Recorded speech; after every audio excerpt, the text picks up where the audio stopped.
So, the most anticipated game of the decade, GTA 6, is finally taking pre orders. And you know what that means?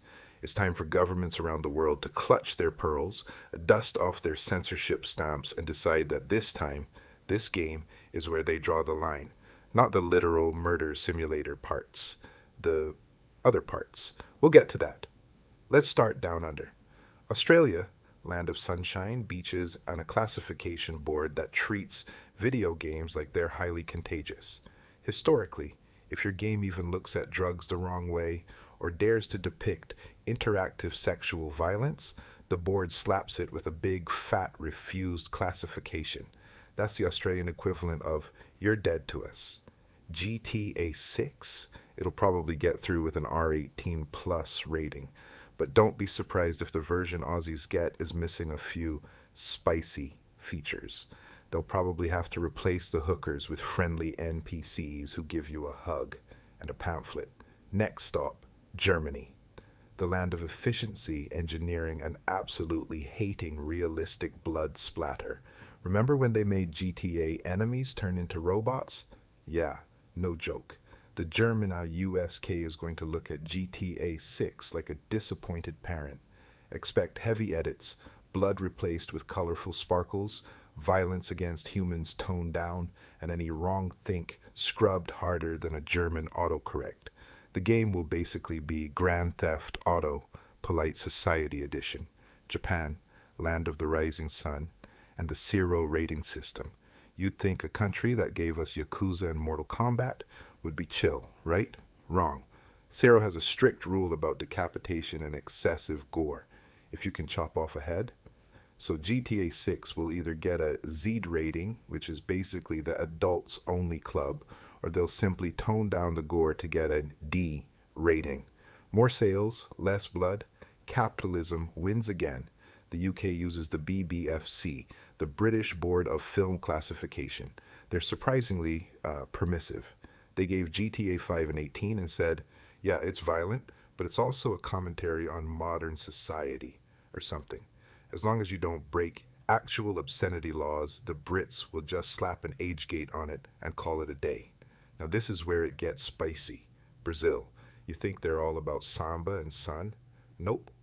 They've got a history of judges stepping in and pulling specific missions from games. If some prosecutor decides that a bank robbery mission corrupts the youth, they'll literally issue a legal injunction to remove it. So don't be surprised if Brazil gets a version of the game where you can only steal candy from babies. Okay, maybe not that extreme, but you get the picture. And finally, the big one, China, the world's biggest gaming market and the world's biggest buzzkill for Western games. Here's the thing. The Chinese government has very specific criteria. You can't promote gambling, you can't promote drugs, and you absolutely cannot portray China in a bad light, which, let's be honest, is like telling GTA not to be GTA. Now you might be wondering, didn't other GTA games ever get through? Back in 2011, the Chinese government literally published a list of 39 games they deemed so bad they needed to be publicly denounced. And guess what was on that list? Everything related to Grand Theft Auto. No joke. The entire franchise. Why? Because GTA is the poster child for everything China hates. Violent crime, gang culture, and the kind of freedom that makes authorities nervous. They banned the series entirely back in 2008 after some teen in Tajikistan used it as inspiration for a murder. So for GTA 6, the PlayStation Store already lists it as unavailable in China. And it's not just a minor snub.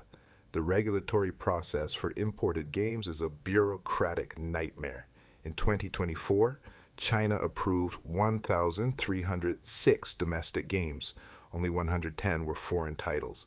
That's less than 9%. Foreign games go through a 4-step review process that takes at least 3 months, while domestic games breeze through in just 1 month. And to top it off, imported games face a strict quota control, making it almost impossible to get a license. Translation? It's not even a matter of if the game is banned. It's a matter of how many workarounds will Chinese gamers need to find. And it's not just China. According to recent reports, GTA 6 is already banned in Russia, Western propaganda, apparently, Taiwan, for obvious political reasons, Kuwait, Qatar, Bahrain, Oman, and Lebanon, because the Middle East is famously not a fan of Western hedonism. So, what's the moral of the story? If you live in any of these countries, your only hope is to buy the game digitally from a region that actually allows it. Or you can just wait for the GTA 6 Censored Edition, where you play as a friendly Uber driver delivering people to church. See you next time.